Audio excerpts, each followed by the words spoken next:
We have another expanded breakdown for you for our adventures.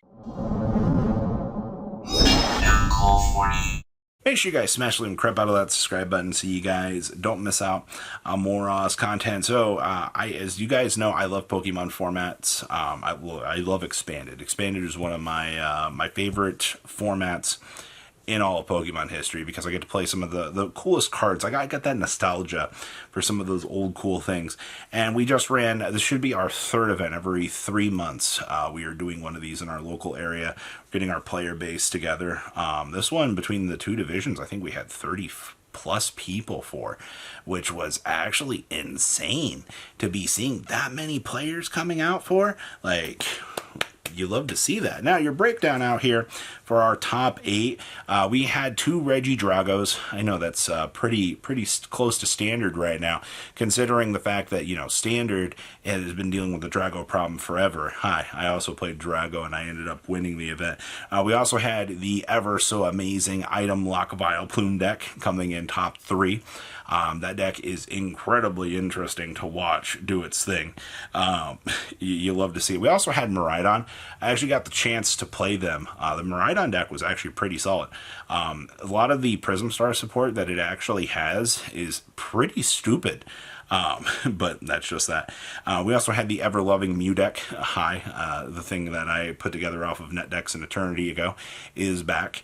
We also had Terabagos, which was piloted by a friend of mine, playing double colorless energy. Skyfield at home, aka Turbo. It actually worked out pretty well. We also had a Lugia deck as well. I mean, Lugia has been a pretty consistent challenger across the board. And one of the cooler decks managing to bubble in was actually Hydrael, of all things. I didn't think I would see that, but I mean, this breakdown, considering for, you know, what the format is and a lot more people just kind of bringing some standard stuff to play, I think this breakout turned out really well. Let's pass on over to deck list. So the first list you're going to have up on your screen is actually what I chose to play. I didn't want to do an in-depth deck profile with this because I didn't really have much of a point or need to, but this is based off of OCG tournament results. I'm really good at finding resources to play, but the Mega Fan was actually the best call for an A-Spec. Being able to put your opponent behind potentially 2 turns, especially in the mirror match, is insane. Yes, I still am playing the Pokemon Ranger in case we do have an ADP player show up. I don't want to lose to that shenanigans. And of course, I mean, your 6 dragons. I mean, the whole point of your deck is to try to take the extra turn, slam down 2 supporters, generate resources. The Haxorus was the MVP. Bring down the Axe is an insane attack. It literally does not matter what your opponent's doing. It just takes care of instant knockout for you, and it was good. Also, surprisingly, I played the Faba. I didn't think Faba was going to be good. It ended up being an amazing resource, though, and we played the Drago Mir. I actually had a lot of fun in that matchup. Actually, very satisfied mentally to play some good Pokemon, and Floatstone was pretty well. Now, our second place here, as you are going to see, is none other than Maridon. Basically, this deck relying on the Raikou V to get turbocharged up very quickly and roll. You also do see that we are doing the Tapu Koko Prism Star, and we do get to play the very insane Thunder Mountain. Thunder Mountain literally allows you to make your your thunder attacks require was it 1 less thunder in order to roll with it. So like I instantly got my Regidrago knocked out by, I think it was 1 electric generator and a manual equip and a Thunder Mountain, and I was just like, huh, okay then. But once you bump the Thunder Mountain and you no longer have to worry about the Coco and things like that, you're able to spin this deck out very quickly. But it is in a 1 out of 1 format, something that you do need to be very aware of, because Maridon can steal some pretty free W's, and it's actually kind of insane. Next up is the Vileplume item lock. Oh yeah. Bunnelby being able to roll 2 TM evolution attacks. Bunnelby's design is one of the oldest in the game. I do think, however, though, that it's a little bit broken, because you set up a Vileplume and a Pidgeot, and then you're just going to roll the Pidgeot for the rest of the game, because the Pidgeot's going to put you into this the very good advantage tree of just being able to search for the infinite wall of control cards to control your opponent. If you can somehow stop your opponent from getting to the Pidgey outline, you might have a playable chance against this deck. But there's a reason why that, this deck is kind of regarded as one of the more toxic resource, prevention decks in the game. It's just anti-meta. And there will always be anti-meta strategies out here that are going to be existing. That's just how the meta works. All right. As for, Vileplume, you take the good with the bad with the format. Now, next up is our next Regidrago. This was our challenger that we got the chance to play. I believe Spencer said he looked at my original list for this, so you might be having some deja vu with this. We are doing the Gardenia's Vigor in here. I do miss that. I miss that a lot. Card is actually insane when you do actually get the chance to roll with it. The Wobbuffet was also incredibly strong. I did have that. They did choose to play the Scoop Up Cyclone in here. They also only had 2 float stones, so they did choose to play the Air Balloon. In the situation, the Air Balloon is good enough to handle the thing. I do think going forward, though, that 4 float stones in this deck, having played 4 float stones, feels disgusting. Like, I didn't realize how good 4 float stones was until I actually sat down to play it. But outside of that, everything here looks fantastic. This Spencer was very, very good with the deck. I actually really enjoyed this Drago Mir. Moving on down into the lower half here, we have Terapagos. Now, the only thing I have a complaint about with Terapagos is if I go first against Terapagos, that Terapagos cannot attack. This deck requires a whole extra turn to get things going. Now, obviously, they do get to play the Area Zero, which is Skyfield at home, which is fine. You're going to be getting into Stadium Bump Wars anyway in this format. So being able to the Terapagos has to go. And obviously, if the Terapagos can't go, you're fine. Also, Noivern locking this deck is probably the main reason why I won. Especially being able to tell them no special energies from the hand.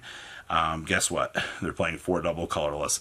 There is not much that you can do about that. Though this deck was incredibly cool to watch play. I think a little bit more fine-tuning to this format would be a little bit better. Next up, we have Mew. Most of you are very familiar with this list if you've watched another expanded video with this, because the whole point of this deck is to greedy dice, use your supporter that allows you to add 3 prizes to your hand, put 3 cards from your hand face down in your prize pool, and then congratulations, you pick up some greedy dice or a Jirachi. You're attempting to take 5 prize cards in a turn. Your trade-off for this deck is if your opponent one-shots your Mew, well, they're taking 3 prize cards. So you're kind of in a race to, find out and out-pressure your opponent and take more resources in a grindier scenario, which, hey, I think that this deck is, Mew is the boogeyman of this format for some reason. It is good, but it is not the best deck in the room. And a lot more people, we're going to continue to show results, try to prove them wrong. Next up is Lugia. Lugia is very much a boogeyman in this room. So actually my round 1 opponent, they're actually a friend of mine. Actually, they rode with me. I hate this matchup so much, man. GG Endo, being able to bump 2 of your guys off of the field for free. So, if I take a turn to put an energy on something and to get ready to set up and evolve, they can just bump both of those. And unless you have a way to get them back, you're really behind in terms of advantage to try to keep up. And that's an issue. I wholeheartedly assure you that GG Endo is not fun to mess around with. They're also getting to play the Silent Labs in here, which is a nice callback. Silent Labs is an insane card for when it actually does get to stick around and actually do its thing. But yeah, this is the power of Turbo. Stick as much energy onto things as you can and just tell your opponent to get good. Also, only 2 Lugia V in here. I know that's going to really mess with people, but it hasn't really needed more. And then our last list here is the Hydrael deck. Now, I'm pretty sure that this is just copy and paste from the standard experience, if I recall. In terms of the strategy with this, you're just trying to hit as hard with the Hydrael as you actually can, and then Ogre Pawn generate the advantage and go. All right, it's incredibly easy, and the fact that they actually chose to play the unfair stamp in this format actually was not a bad call. If you can roll an unfair stamp against your opponent and set them down to a low number of cards in this format, it's actually not bad. Control aspects can really steal some games for you, especially in expanded. So outside of that, I think this tournament went really well. Crafty Coins, I think, did a fantastic job holding this. Our next event's going to be March 31st. It's the 5th Sunday of the month. So that'll be I believe it's the next one. So hope you guys enjoyed this breakdown. I love Expanded to death. I'm really pushing this in my area. At least, we can have a couple of tournaments a year and just be able to have some fun with the format. So, and you know what? You should be allowed to enjoy the things that you like. You guys have a good rest of your day, right? Patrons, thank you.